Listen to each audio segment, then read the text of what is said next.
Hello, my name is Jude Evo. I'm from Christian Life, and today my topic is going to be about entering God's rest.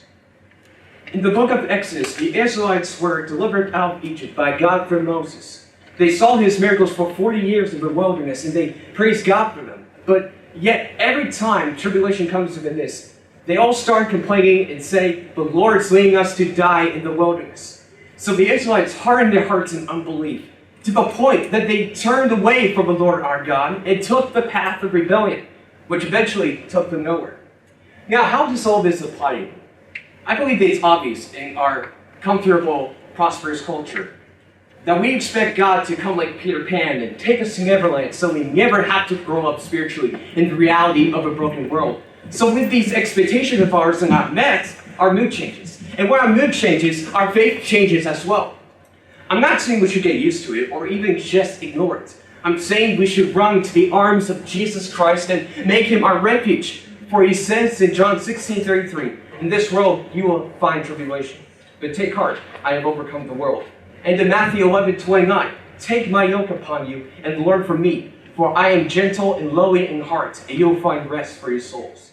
But you might say, I can't just enter in. What if God doesn't show up? What if he doesn't take care of my needs? What if he's not there? You know, that's what the Israelites did when they were told to go and possess the promised land. And they failed to do it as a result of simply their sin of unbelief. It may be one thing to have doubts in your mind, but it's another thing to have unbelief in your heart. As Hebrews 3:12 says, "Take care, brothers, lest there be in you an evil, unbelieving heart, leading you to fall away from the living God." So loved ones, let me warn you, do not harden your hearts in unbelief, for if you do, you'll decide to abandon God and run back to Egypt, exchanging the truth that sets men free for a lie that only brings men bondage, leaving them dead and ruined. But if you're already taking the path of rebellion, there's still hope. God is still patient with you. He's still offering his rest to you, even now. So what must I do to enter God's rest? I believe there are three things we should do.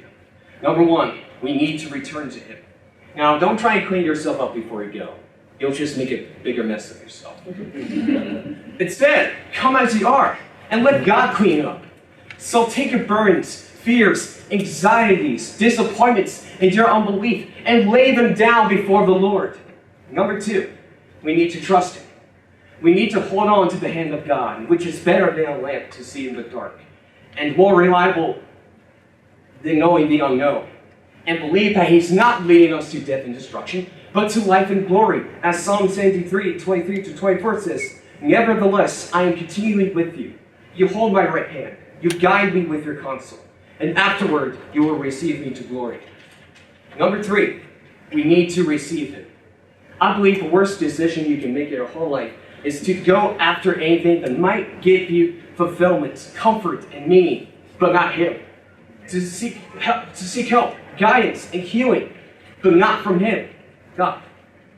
Jeremiah 2:13 puts it this way, "For my people have committed two sins. They have forsaken me, the fountain of living waters. They have dug for themselves cisterns, broken cisterns, which cannot hold water.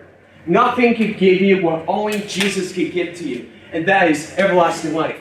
And if you refuse to accept that, then you might as well die in the wilderness." So if you're weary, come. If you're thirsty, come. If you're broken, come. If you feel like you're at the end of yourself, wanting to give up, thinking all is lost, then come and drink freely the water of life.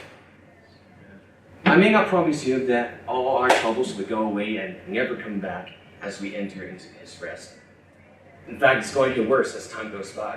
But let me give you a word of encouragement from Galatians 6:9, which says, "So let's not get tired of doing what is good. At just the right time, we will reap a harvest of blessing if we don't give up." So, anytime storms of life come your way, run to the house of God, wait for him, and trust that he will be there when you need him the most. Thank you.